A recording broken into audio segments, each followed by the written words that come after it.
बढ़ना हम कलाकारों का काम है।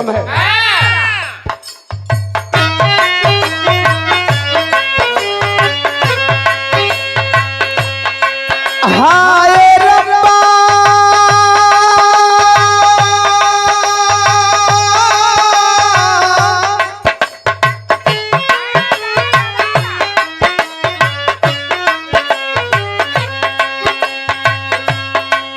हाय रब्बाई प्यार काहे होला।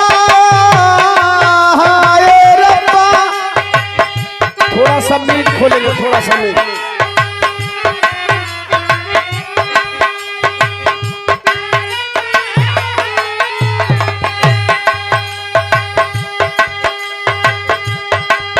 खाली दिल नहीं हो जान भी ये मंगदा है।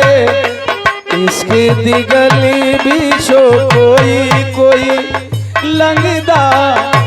इसके दिगली भी शो कोई कोई लंगदा।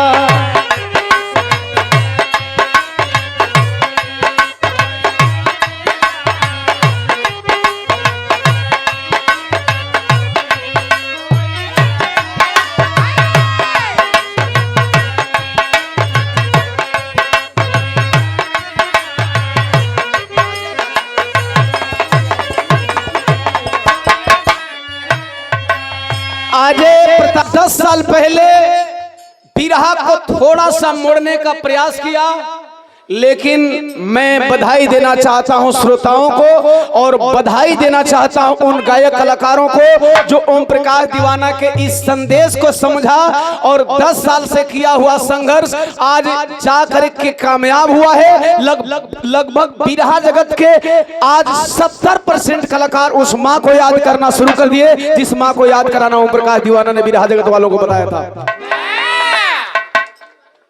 माई दुनिया का हर भाई के पता बतावेली साहब। दुनिया वाले कहे यह कलिजुग है, लेकिन ओम प्रकाश दीवाना बार बार कह रहा है, कहता रहेगा। आने वाले टाइम में जिस तरह से माँ को याद कर रहे हैं, जिस तरह से जय भीम का नाम प्यारा हो गया है, आने वाले टाइम में जैसे जैसे हम कलाकार साथियों का चेतना आएगा, वो इस युग को कल युग नहीं कह करके बल्कि बाबा साहब दिया हुआ BR अम्बेडकर के संविधान से चलने वाले इस कल युग को नहीं, इस कलम युग को लोग याद करेंगे साहब। कलम युग को लोग याद करेंगे।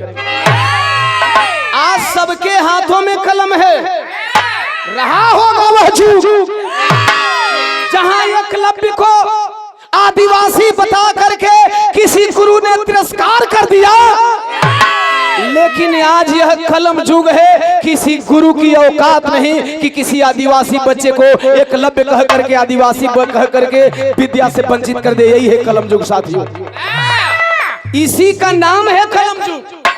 बेटवा का फरियाद वो माई सेवा चौना माई से हम आप ज्ञान बोले बने जा। कवन माई?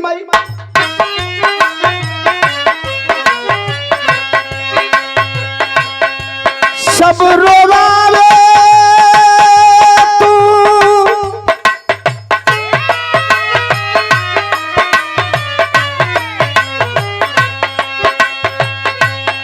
सब रोवावे तू हाँ सावल कर माई हो।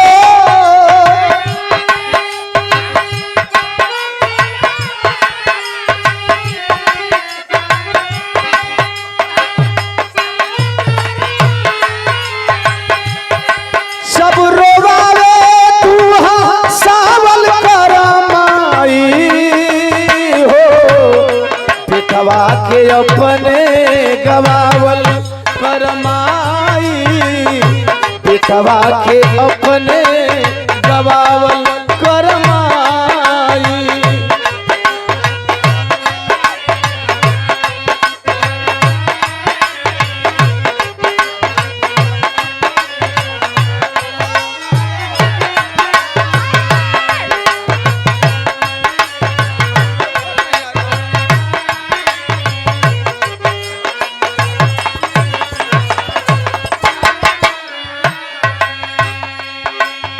अंतरा में भाव सुनेंगे बेटा का।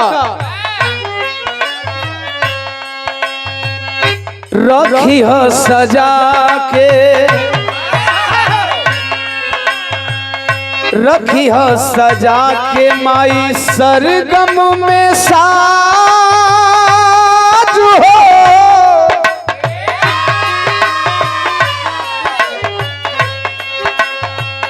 रखी हो सजा के माई सरगम में साज हो। रसना पे राग रहे सुर में आवाज हो। रखी हो सजा के सरगम में साज हो।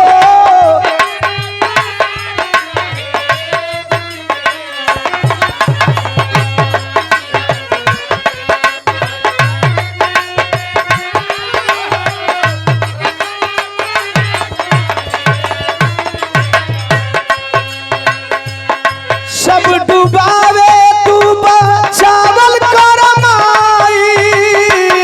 सब डुबावे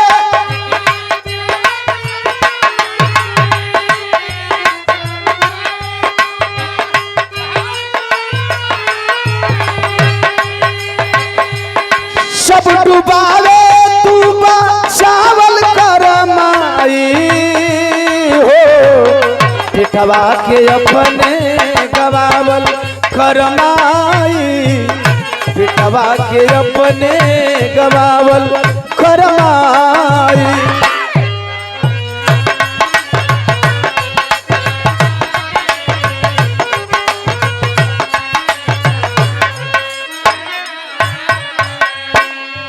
ग्राम बसौनी के कौन नमुआ खाली हम ही नहीं की पुजारी रहू।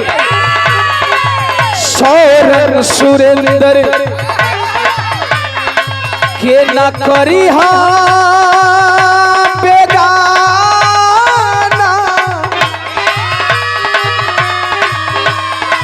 मर्जी तोहार खाली चाहे दीवाना।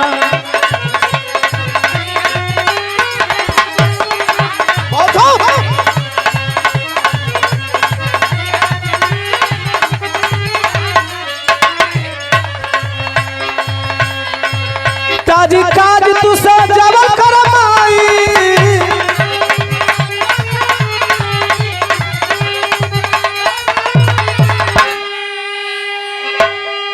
अरे ताज काज तू सजावल कर माई हो। पिटवा के अपने गवावल अरे करमाई। पिटवा के अपने गवावल करमाई।